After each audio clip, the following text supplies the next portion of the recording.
Shalom, selamat pagi. Apa kabar? Bapak berharap kita semua dalam keadaan baik-baik saja. Hari ini Bapak akan membahas materi dari bab 2 atau menjelaskan materi dari bab 2, yaitu keluarga pusat utama pendidikan. Apa artinya keluarga pusat utama pendidikan? Artinya adalah bahwa keluarga sebagai lembaga pertama untuk memperlengkapi anak agar memiliki pengetahuan. Jadi sebelum kita memiliki pengetahuan seperti sekarang ini, lembaga pertama yang memperkenalkan kita, mengajarkan kita adalah keluarga. Kita lanjut Ulangan pasal 6 ayat 4 sampai 9. Nah, di sana ada sebuah pesan yang diberikan oleh Tuhan kepada Musa dan yang harus disampaikan kepada bangsa Israel. Dan pesan itu harus diajarkan kepada anak-anak bangsa Israel berulang-ulang dan membicarakannya apabila mereka duduk, apabila mereka sedang dalam perjalanan. Bahkan dikatakan mengikatkannya di dahinya, di tangannya, bahkan menuliskan pesan itu di tiang pintu. Nah, setelah saya pelajari, ternyata pesan itu adalah firman Tuhan. Jadi bangsa Israel harus mengajarkan firman Tuhan kepada anak-anaknya apabila mereka sedang duduk, apabila mereka sedang dalam perjalanan, dan mengikatkannya di kepalanya. Bahkan menuliskan firman itu di tiang pintu. Sehingga apa? Sehingga firman itu menjadi sebuah kebutuhan dan hal utama yang harus mereka miliki. Dan yang kemudian 2 Timotius 1 ayat 3 sampai 10. Di sana Paulus menjelaskan bahwa orang tua dari Timotius atau ibunya dan neneknya yang memiliki iman percaya kepada Tuhan, Paulus yakin iman itu juga tumbuh di dalam diri Timotius. Karena Paulus yakin sejak kecil Paulus sudah diajar oleh kedua wanita ini, yaitu neneknya dan juga ibunya, akan firman Tuhan. Jadi sehingga Paulus bertumbuh dan memiliki iman yang benar kepada Tuhan. Nah, inilah pendidikan. Pendidikan yang diterapkan oleh keluarga Kristen kepada anak-anaknya sehingga anak-anak mereka menjadi anak-anak yang membanggakan. Kita lanjut kepada pembahasan yang berikutnya. Apakah arti pendidikan? Secara sederhana, pendidikan berarti adalah proses dari ketidaktahuan sehingga memiliki pengetahuan, atau proses dari ketidakmengertian sehingga memiliki pengertian. Itu adalah arti pendidikan yang saya pahami. Saya ulangi, arti pendidikan yang saya pahami adalah proses dari ketidaktahuan sehingga memiliki pengetahuan, atau proses dari ketidakmengertian sehingga memiliki pengertian.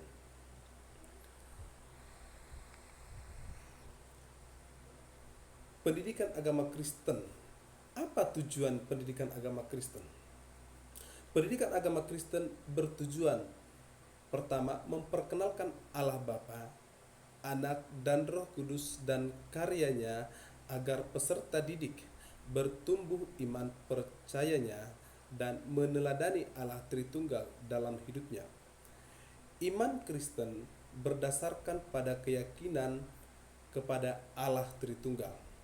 Allah Tritunggal artinya adalah Allah yang satu memiliki tiga pribadi, bukan tiga Allah. Ingat, Allah tiga Tritunggal artinya adalah satu Allah tetapi tiga pribadi. Secara sederhana seperti ini, saya manusia, kita yakin, kita percaya bahwa manusia yang hidup atau manusia yang sempurna memiliki tubuh, jiwa, dan roh. Dan manusia yang memiliki tubuh, jiwa, dan roh tidak bisa dikatakan sebagai tiga manusia. Tetapi manusia yang memiliki tubuh, jiwa, dan roh bisa kita katakan sebagai manusia yang sempurna. Jadi Allah yang sempurna adalah Allah yang Tritunggal, yang artinya ada Bapa, Anak, dan Roh Kudus. Nah, itu adalah dasar iman Kristen yang pertama, bahwa mereka yakin Allah adalah Tritunggal. Dan hal ini bisa kita temukan di dalam Injil Matius pasalnya yang ke-28. Lalu kemudian yang kedua, menghasilkan manusia Indonesia yang mampu menghayati imannya secara bertanggung jawab serta berakhlak mulia di tengah masyarakat yang pluralis.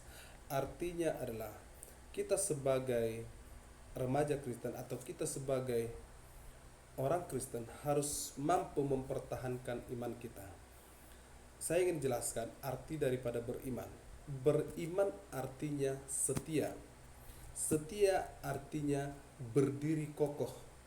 Berdiri kokoh artinya tidak berubah-ubah, tidak goyah. Jadi artinya adalah apapun rintangan, apapun godaan-godaan yang akan kita hadapi ke depan, kita akan tetap setia, kita akan tetap berdiri di kokoh berdasarkan iman Kristen kita yang kita percaya di dalam nama Bapa, Anak, dan Roh Kudus. Dan kemudian secara bertanggung jawab berakhlak mulia di tengah masyarakat yang pluralis. Artinya bahwa kita di tengah masyarakat yang hidup berdampingan, berbeda satu sama yang lain, kita harus bisa menerima perbedaan. Kita harus bisa hidup berdampingan dengan orang yang berbeda keyakinan dengan kita. Kita harus bisa menerima mereka sebagai saudara kita. Kita tidak bisa menerima mereka sebagai saudara seiman, tetapi kita bisa menerima mereka sebagai saudara dalam kemanusiaan. Nah, inilah artinya berakhlak mulia di tengah masyarakat yang pluralis. Kita tahu bahwa kita punya keyakinan yang berbeda dengan orang lain, tetapi perbedaan keyakinan itu tidak menjadikan kita bermusuhan satu sama dengan yang lain antara mereka. Terus kemudian fungsi pendidikan agama Kristen. Fungsi pendidikan agama Kristen juga ada dua. Yang pertama, memampukan peserta didik memahami kasih dan karya Allah dalam kehidupan sehari-hari. Kita mengenal Allah yang kita sembah sebagai Allah yang kasih. Artinya adalah Dia tidak rela kita menderita. Puncak dari kasih Allah bagi kita adalah di mana Dia telah mengaruniakan anaknya yang tunggal agar kita memperoleh hidup yang kekal. Dan hal ini dapat kita lihat di dalam Injil Yohanes 3 ayatnya yang ke-16, di mana dikatakan di sana bahwa karena begitu besar kasih Allah akan dunia ini, sehingga Ia telah mengaruniakan anaknya yang tunggal, supaya setiap orang yang percaya kepadanya tidak binasa, melainkan beroleh hidup yang kekal. Kasih Allah bagi kita adalah di mana Dia tidak rela kita mati binasa, sehingga Ia mengaruniakan anak yang tunggal. Karyanya adalah Dia mengangkat kita dari kematian atau menghidupkan kita dari kematian, sehingga kelak kita akan bersama-sama dengan Dia selamanya di dalam kerajaan surga. Terus kemudian yang kedua, fungsi dari pendidikan agama Kristen adalah membantu peserta didik mentransformasikan nilai-nilai Kristiani dalam kehidupan sehari-hari. Artinya adalah bahwa peserta didik harus mampu mengaplikasikan nilai-nilai dari kekristenan dalam hidup mereka, dalam keseharian mereka, dalam aktivitas mereka, dalam pekerjaan mereka, di dalam pendidikan mereka, di dalam keluarga mereka, bahkan dimanapun. Kita harus mampu mengaplikasikan nilai-nilai kekristenan yang kita pelajari atau yang kita ketahui dari Alkitab, bahkan yang diajarkan oleh guru kita di dalam kehidupan kita, sehingga kita menjadi peserta didik yang berakhlak, yang mampu menempatkan diri kita sebagai anak-anak Tuhan. Nah, demikian penjelasan dari materi yang bisa Bapak sampaikan. Banyak hal-hal yang masih bisa disampaikan, kita akan lanjut di pertemuan berikutnya. Terima kasih. Shalom.